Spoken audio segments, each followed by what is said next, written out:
नमस्कार दोस्तों, स्वागत है आपका। दोस्तों, आज हम पढ़ने वाले हैं हमारे भारत देश के महान गणितज्ञ आर्यभट्ट के बारे में। तो दोस्तों, यदि आप एक सच्चे भारतीय हैं और साथ ही देशभक्त भी हैं, तो आप सभी से मेरा नम्र निवेदन है कि आप हमारे भारतीय गणितज्ञ आर्यभट्ट का यह वीडियो पूरा जरूर देखेंगे। साथ ही जो बच्चे मेरे वीडियो को देख रहे हैं, उनसे मैं बस यही कहूँगा कि जैसे आप पूरे मन से खेलते हैं, वैसे ही आप पूरे मन से पढ़ें, क्योंकि इससे आपके माता पिता का ही नहीं बल्कि हमारे देश का भी नाम रोशन होगा, क्योंकि आप इस देश का भविष्य हैं। तो दोस्तों, चलिए जानते हैं हमारे महान गणितज्ञ आर्यभट्ट के बारे में। दोस्तों, आर्यभट्ट प्राचीन भारत के महान गणितज्ञ ही नहीं, वह एक महान वैज्ञानिक भी थे। दोस्तों, वैसे तो आर्यभट्ट के जन्म को लेकर कई विवाद हैं। किसी भी गणितज्ञ व वैज्ञानिक को उनके जन्म की पुख्ता जानकारी नहीं है, लेकिन ऐसा बताया जाता है कि उनका जन्म 476 ईसा पूर्व में कुसुमपुर में हुआ था, जो कि पाटलिपुत्र के नज़दीक है।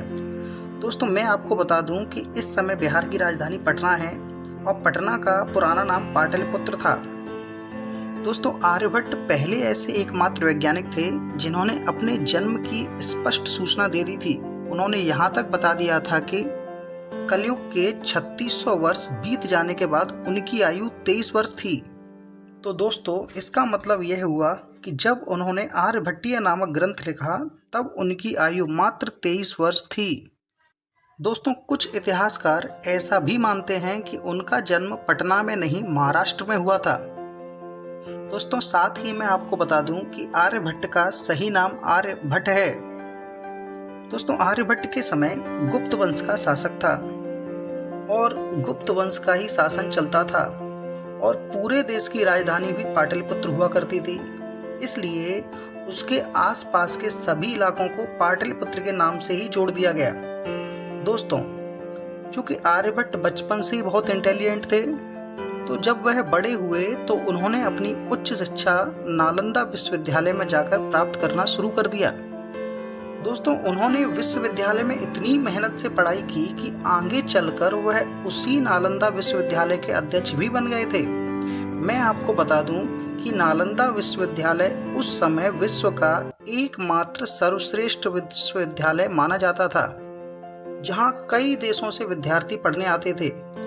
दोस्तों, आर्यभट्ट की मेहनत को देखकर व उनके कार्य करने के तरीके को देखकर उन्हें शोध करने के लिए एक अलग से लाइब्रेरी दे दी गई थी। उन्होंने नालंदा विश्वविद्यालय में ही कई विषयों पर किताब लिख दी थी। अब चूंकि उस समय गणित के डिजिट तो चलते ही नहीं थे, तो उन्होंने अपने ग्रंथों को संस्कृत भाषा में ही लिख दिया, और उन्होंने अपनी खोजों में संस्कृत भाषा के छंद और श्लोकों का उपयोग किया था, और उनके उपयोग की सहायता से सूत्र भी बना दिए थे। दोस्तों, जब आर्यभट्ट को नालंदा विश्वविद्यालय का अध्यक्ष बनाया गया, तो उन्होंने विश्वविद्यालय में पढ़ाना भी शुरू कर दिया था।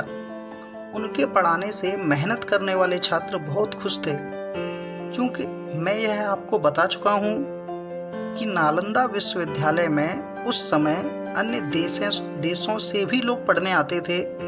तो उस समय कुछ लोग अरब देशों से भी पढ़ने के लिए आने लगे। अरब के लोगों ने भारत में आकर बहुत मेहनत से पढ़ाई की और आर्यभट्ट द्वारा दी गई अधिकतर जानकारी को ग्रहण किया। वैसे अच्छे बच्चों का यह कर्तव्य भी होता है कि वह लगन से शिक्षा को ग्रहण करें और मन से पढ़ें। दोस्तों, जैसा कि हम सभी जानते हैं कि हमें अपने ज्ञान को अपने पास तक सीमित नहीं रखना चाहिए, उसे हमेशा फैलाते रहना चाहिए। तो यही काम अरब वालों ने किया।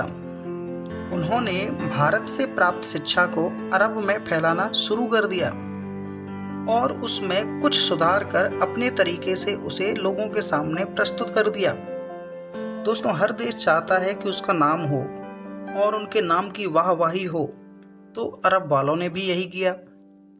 उन्होंने हमारे देश से प्राप्त शिक्षा को सिर्फ अपने अरब देशों में ही नहीं, अन्य देशों में भी फैलाना शुरू कर दिया। जब यह शिक्षा पश्चिमी देशों में फैली, पश्चिमी देशों से मेरा मतलब है कि जब यह शिक्षा अंग्रेजों में भी फैल गई, तो उन्हें ऐसा लगा कि ये रचनाएं अरब के लोगों ने की हैं। लेकिन पश्चिमी देशों ने अलग ही दिमाग लगाया।